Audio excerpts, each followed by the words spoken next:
सनातन संस्था, गोविंद पानसरे की हत्या में नाम आया सनातन संस्था का। फिर सनातन संस्था पर आपने एबीपी न्यूज पर खुलासे देखे कि किस तरह से परिवार आरोप लगा रहे हैं कि उनकी बेटियां सनातन संस्था में चली गई हैं और उनको सम्मोहित करके ले जाया गया है। सनातन संस्था वाले मिलवा नहीं रहे हैं।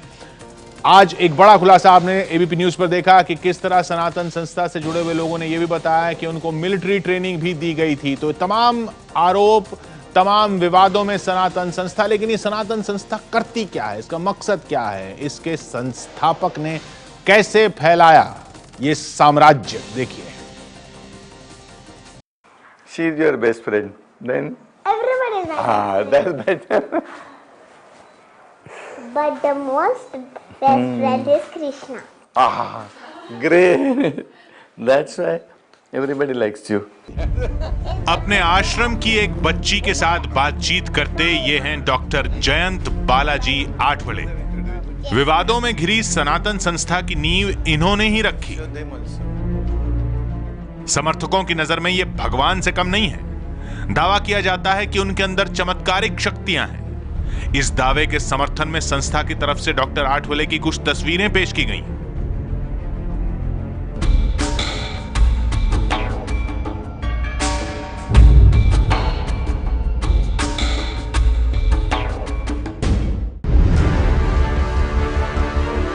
इन तस्वीरों में डॉक्टर आठवले के शरीर के कुछ हिस्सों पर धार्मिक चिन्ह नजर आ रहे हैं। लेकिन क्या डॉक्टर आठवले का यही रूप उनकी सच्चाई है या फिर हकीकत कुछ और है? गोवा की राजधानी पंजिम के करीब रामनाथी में है सनातन संस्था का हेडक्वार्टर। सनातन संस्था से जुड़े लोग इसे आध्यात्म का विश्वविद्यालय भी बताते हैं। 1990 में जयंत बालाजी आठवले ने इसकी नींव रखी थी और इसके पीछे मकसद बताया गया था कि आध्यात्म का वैज्ञानिक अध्ययन। लेकिन क्या यहाँ पर वाकई में आध्यात्म का अध्ययन होता है या फिर इसका मिशन कुछ और है? एबीपी न्यूज ने अपनी पड़ताल में आपको दिखाया कि सनातन संस्था ने कैसे फैला रखा है सम्मोहन का जाल। किस तरह वो अपने यहां आने वाले लोगों को बरगलाने का काम करती है, लोगों को उनका घर छोड़ने के लिए मजबूर करती है। आखिर सम्मोहन से सनातन संस्था का क्या रिश्ता है? इस सवाल का जवाब जानने के लिए जरूरी है इस संस्था के संस्थापक जयंत बालाजी आठवले के इतिहास को जानना। सनातन संस्था की वेबसाइट ये दावा करती है कि डॉक्टर आठवले कभी नास्तिक हुआ करते थे, यानी ईश्वर में उनकी कोई आस्था नहीं थी। फिर कैसे उनमें इतना परिवर्तन आ गया कि वो लोगों को ईश्वर तक पहुंचने का रास्ता बताने लगे? जो ईश्वरी संकल्प होता है, बापू जी का जो संकल्प है कि मानव जाति का हित हो, अभी जो अत्याचार सब जगह चालू है वो नष्ट हो और उसके लिए उनका पाप पूर्ण होना चाहिए ताकि वो नष्ट हो जाएंगे। तो एक बापू जी तुरंग में और उसके बदले में करोड़ों मानव जाति का लाभ होगा। गुरु के रूप में अपने शिष्यों को इस तरह के संदेश देने से पहले जयंत बालाजी आठवले डॉक्टर हुआ करते थे। वो बाकायदा ट्रेन्ड हिप्नोथेरेपिस्ट थे। सम्मोहन के वैज्ञानिक पहलू पर उन्होंने काफी रिसर्च की, कई किताबें लिखी। 1971 से 1978 तक ब्रिटेन में रहकर उन्होंने बतौर हिप्नोथेरेपिस्ट प्रैक्टिस की। वो ट्रेंड हिप्नोटिस्ट थे। इंग्लैंड जैसे देश में 9 सालों तक पढ़ाया, मेडिकल कॉलेज में पढ़ाया। ऐसा ट्रेंड व्यक्ति अगर कहीं जाकर बाबा बन जाएगा तो उसके हाथ में तो पूरे दुनिया के मेडिटेशंस का निचोड़ आया है। वो तो उसका बहुत अच्छे ढंग से उपयोग कर सकता है। इसका अच्छा भी उपयोग किया जा सकता था, बुरा भी किया जा सकता था। सनातन संस्था के दावों के मुताबिक डॉक्टर आठवले बेहद कामयाब डॉक्टर थे। उन्होंने करीब 70% मरीजों को ठीक किया, लेकिन जिन 30% मरीजों का इलाज वो नहीं कर पाए, उन्होंने ही डॉक्टर आठवले को आध्यात्म की तरफ जाने के लिए प्रेरित किया। ब्रिटेन से भारत लौटने के बाद डॉक्टर आठवले उस दौर के मशहूर आध्यात्मिक गुरु भक्तराज महाराज से जुड़ गए। बाद में उन्हीं के बताए रास्ते पर चलते हुए उन्होंने सनातन संस्था की शुरुआत की। तर्कशास्त्री श्याम मानव के मुताबिक उस दौर में वो भी डॉक्टर आठवले से जुड़े हुए थे। मेरे एक जमाने में बहुत अच्छे मित्र रहे हैं। मैं उनके साथ में हिप्नोथेरेपी के बहाने मिला था। अच्छी हमारी दोस्ती थी, हम बहुत अच्छी बातें करते थे। कई बार उनके घर में मैंने खाना खाया है। कई बार उस ज़माने में मैं एक पैसा कमाता नहीं था तो उन्होंने मेरे जेब में पैसे भी डाले हैं। ऐसी दोस्ती रही है। मेडिकल साइंस को छोड़कर डॉक्टर आठवले आध्यात्मिक गुरु बन गए। वो लोगों को अध्यात्म के वैज्ञानिक पहलू के बारे में बताने लगे। 1990 में शुरू हुआ यह सफर जैसे जैसे आगे बढ़ता गया वैसे वैसे डॉक्टर आठवले के समर्थकों की संख्या बढ़ती गई। लेकिन यह सफर सिर्फ अध्यात्म तक नहीं रुका। डॉक्टर आठवले की संस्था ने हिंदू जन जागरण के काम में शुरुआत की और उसके बाद डॉक्टर आठवले की संस्था के साथ ही शुरू हो गई हिंदू जन जागृति समिति। साथ बात करने के लिए सनातन के प्रवक्ता आश्रम के बाहर हमारे साथ हैं चेतन राजहंस, उनका नाम है। सनातन संस्था की हिंदू धर्म की व्याख्या क्या है? हिंदू धर्म की व्याख्या जो सनातन धर्म है वही जो वेद शास्त्रों में बताया है। वेद शास्त्र यानी श्रुति, उपनिषद, स्मृतियाँ और पुराण, ये जो मानने वाला है, जो धर्म कहलाता है, ये जो बताते हैं वही सनातन धर्म है। जो शंकराचार्य जी ने व्याख्या की है, व्यक्ति की ऐहिक तथा आध्यात्मिक उन्नति और पारमार्थिक कल्याण जिसके कारण साध्य होता है और समाज की व्यवस्था जिसके कारण उत्तम रहती है, उसे ही सनातन धर्म कहा जाता है। वही व्याख्या सनातन संस्था की है।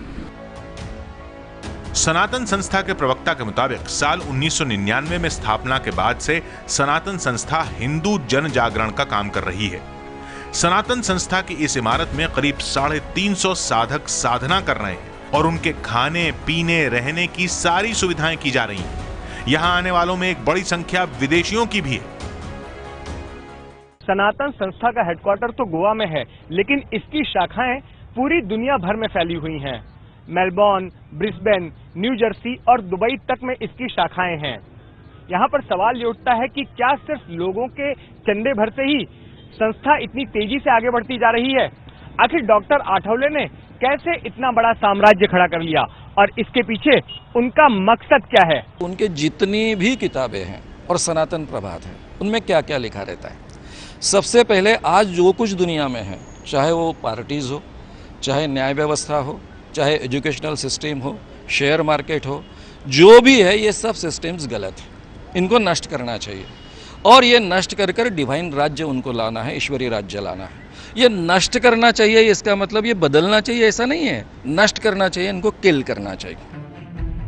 एक पढ़े लिखे डॉक्टर से आध्यात्मिक गुरु बने जयंत बालाजी आठवले आखिर हिंदू धर्म और राष्ट्र के निर्माण के काम में क्यों लग गए?